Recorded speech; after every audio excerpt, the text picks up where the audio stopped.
Olá, primeiro café com sêmio do ano, aluno feito de cera.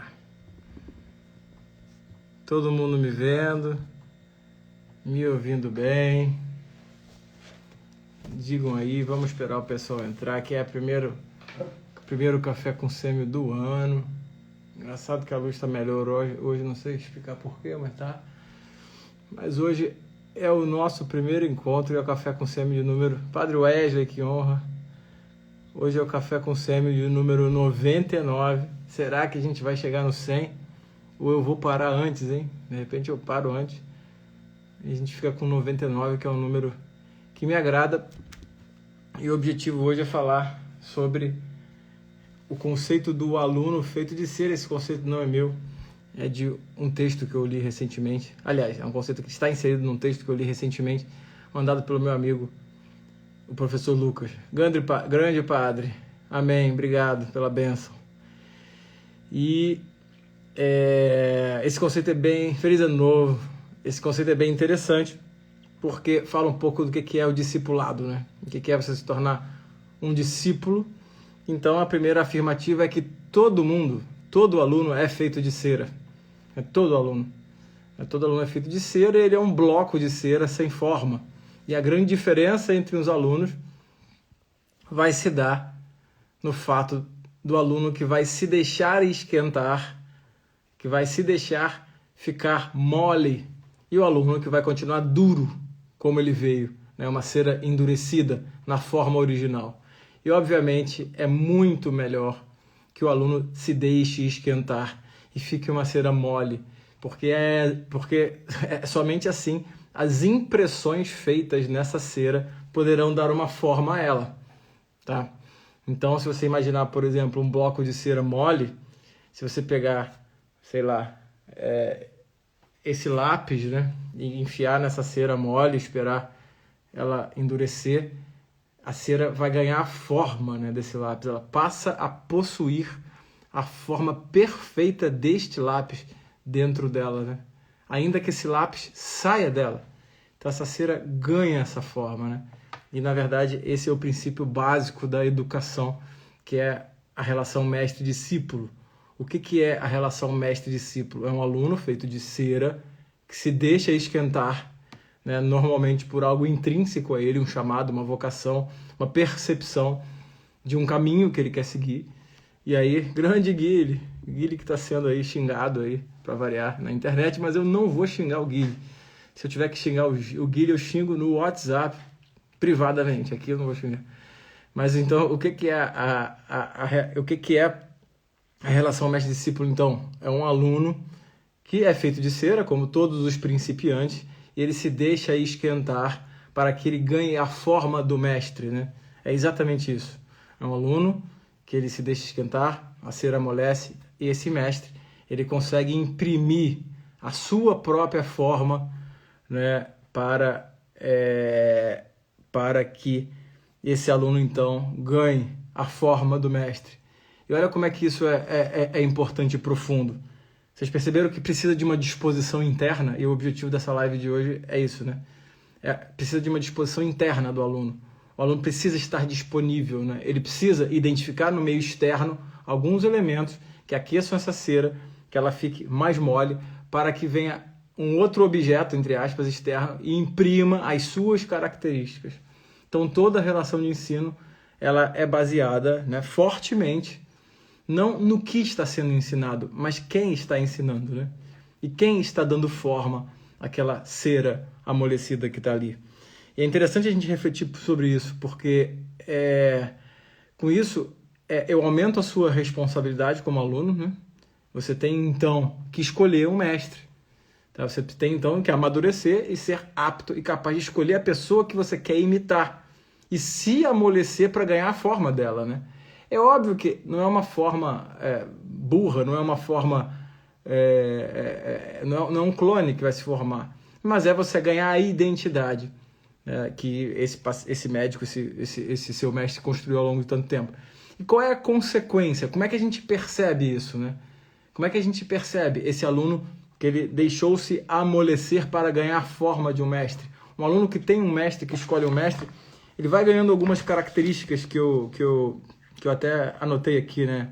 Primeiro, ele passa a ter uma relação com esse mestre como que de uma sociedade.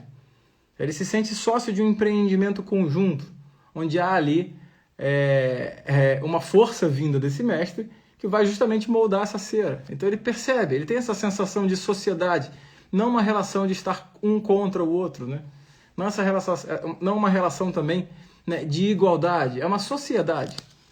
Tá? E a gente tem que tomar cuidado, porque quando a gente fala que o ensino é centrado no aluno, não é que o ensino seja centrado no aluno porque haja igualdade ou superioridade por parte do aluno. É óbvio que ontologicamente falando todos somos iguais, mas no que diz respeito à educação deste objetivo específico, obviamente o mestre, o professor, ele tem que ser infinitamente superior. Né? Não existe educação sem assimetria.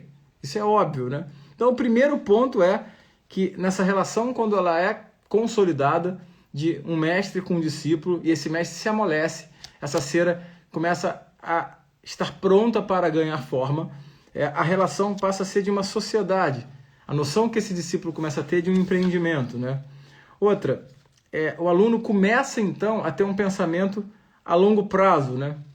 Como ele será como futuro profissional, como futuro médico ou médica. Essa percepção passa a ganhar um horizonte, né, muito maior. Esse horizonte ele passa a ser visível muito mais longe. Né? A pessoa começa a perceber que realmente há essa diferença. E é por isso que é necessário, quando um aluno, um discípulo percebe que existe um abismo de diferença entre ele e um professor, né, ele começa a ver que o caminho dele é longo. E aí ele consegue desenhar um horizonte muito à frente. Olha que ruim você entrar numa sala de aula e como aluno imaginar que estão em igualdade de condição. Porque se vocês estão em igualdade de condição, para que você está lá estudando, né? Você tem que estar diante de pessoas que estão muito à frente de você, para que você tenha justamente um horizonte. Então esse é um segundo ponto importante, né? Você começa a pensar a longo prazo. É impossível pensar a longo prazo se você não tem a percepção de assimetria. Porque longo prazo significa longo prazo de formação, de transmissão e de estudo. Esse prazo não é escancarado pela percepção imediata de uma assimetria de conhecimento específico, é impossível que você trace meta a longo prazo, né? Outra, o aluno que ele consegue se moldar, né? O aluno que consegue amolecer a própria cera para ganhar a forma dos mestres, né? Ele tem ali conversas frequentes com esse mestre sobre qualidades e defeitos dele, né? Então, ele está aberto a isso. Ele se abre espontaneamente. Ele se abre ali verdadeiramente e fala dos seus medos, tá? E fala dos seus defeitos, das suas qualidades. Esse mestre também, na posição que ele ocupa, ele também fala desses qualidades e defeitos. Não com o objetivo de elogiar ou denegrir, ou humilhar, né? Que é um termo muito usado hoje. Ah, professor me humilhou, né? Eu tenho muita dúvida se existem realmente se são tantas as humilhações no meio acadêmico, ou se na verdade são alunos de cera dura, né? Porque é óbvio, se você pega uma cera dura e tenta imprimir, né? Colocar um lápis ali nela, vai o quê? Vai quebrar, vai machucar, né? Então você vai destruir a cera. Mas se a cera está mole, ela ganha forma. Então eu tenho dúvida realmente. É claro que existem os excessos, e eu não estou dizendo que não haja queixas de humilhação legítimas de forma nenhuma.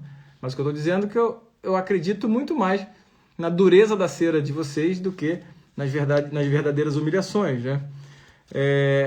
Outra também importante, um discípulo, né, cera mole, vamos dizer assim. Eu acho que a gente tem que ser assim, né? Um discípulo, um aluno cera mole, ele acaba conversando com o mestre sobre diversos assuntos. Esse é um sinal quase... esse é um sinal clássico. Tá? Quase um critério maior de que está estabelecida uma relação mestre-discípulo. É quando o aluno começa a se interessar pelo professor, né? E conversar sobre outros assuntos, né? Por quê? Porque acaba surgindo... Grande, Rafael. Porque acabam surgindo assuntos diversos, não técnicos, né? Então, quando uma relação é estabelecida, que surgem discussões extratécnicas entre um aluno e um professor, Esse é um sinal de que esse aluno está com a cera mais amolecida. Pô, que legal, hein? O meu amigo Rafael tá falando que estará no 100. Que legal. A gente pode fazer uma live juntos também, hein, cara. Seria bom, as virtudes profissionais. Gostaria de fazer essa live com você, vamos marcar. Mas então essa é uma característica importante do discípulo, né? Quando ele assume essa posição e amolece a cera, né? Essa cera mole que deixa com que uma impressão externa deforma essa cera, tá? Outra coisa, né?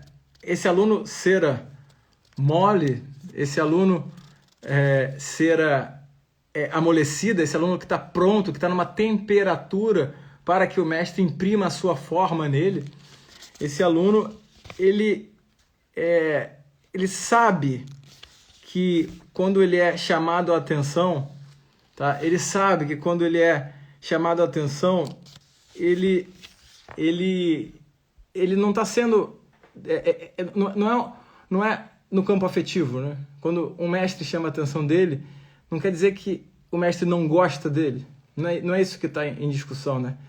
O que está em discussão é que se ele é chamado a atenção é porque ele fez alguma coisa, né, que está errada, né, ou que ele precisa melhorar. Então, um aluno que está com a cera mole, vamos dizer assim, um aluno que está disposto a aprender, ele não leva as críticas para o campo, né, do gosto ou não gosto, né? E por último e mais importante, né, eu não sei se... Eu não vou generalizar, mas o estado, o ambiente, né, nos cenários de ensino, muitas vezes, por haver muitos professores também não preparados para o que é a docência, e também alunos cera dura, né, muitas vezes vira um nós contra eles. E esse nós contra eles, ele extingue uma possibilidade que é real, que é do professor de verdade estar querendo que esse aluno chegue no melhor possível, né? Que isso é o principal de tudo, né? Sem isso não faria sentido a docência, né? Um professor, um educador de verdade, ele sabe que ele entra devastando, né? Ele sabe que ele entra moldando, ele sabe que ele tem esse poder, né? Não um poder extraterrestre, lógico, nem sobrenatural, um poder, né, educacional, educativo. Ele sabe que ele pega aquela cera, que se ele botar força demais, ela quebra, se ela não tiver mole ainda. Ele sabe que ele precisa amolecer a cera, às vezes com um conteúdo um pouco mais emocional, esquentar a cera para ela amolecer, então ele poder, né, imprimir a sua forma naquela cera. Então, um professor, ele sabe que ele devasta para depois dar forma, e uma forma melhor. Por quê? Porque ele tem uma vocação docente, ele tem uma busca pelo bem, ele construiu a sua vida décadas antes em direção ao bem e está pronto, então, para imprimir nessa cera mole, tá, o que ele conseguiu conquistar, né, intelectualmente ao longo de tanto tempo. Então, ele encurta o espaço, né? Então, esse é o ponto mais importante, né? Então, que os alunos sejam... Todos são de cera, né? Isso aí, essa é a tese dessa conversa, né? E que essa cera, em 2023, ela seja esquentada, né, para que a cera fique ali no ponto ideal para ganhar forma. E que vocês tenham essa responsabilidade. E entendam que talvez a maior responsabilidade de um aluno seja escolher o mestre. Tá? Essa é a maior responsabilidade. Tá? É escolher o mestre adequado. Né? E quando você escolhe o mestre adequado, você passa a ser como ele, em vários aspectos, né?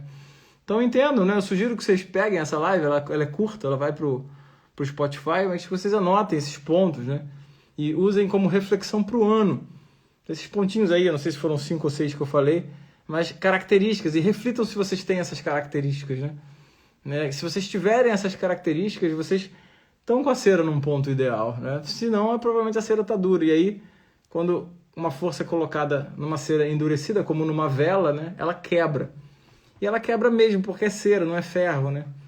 Então, um aluno, ele é de cera mesmo. Por quê? Porque ele não tem ainda matéria suficiente para resistir, né? ele estar ali para ser nutrido, a própria palavra diz. Era isso que eu queria dizer para vocês. Então, feliz ano novo para todos e até o Café com Sêmen de número 100, que será o próximo. Um abraço e até!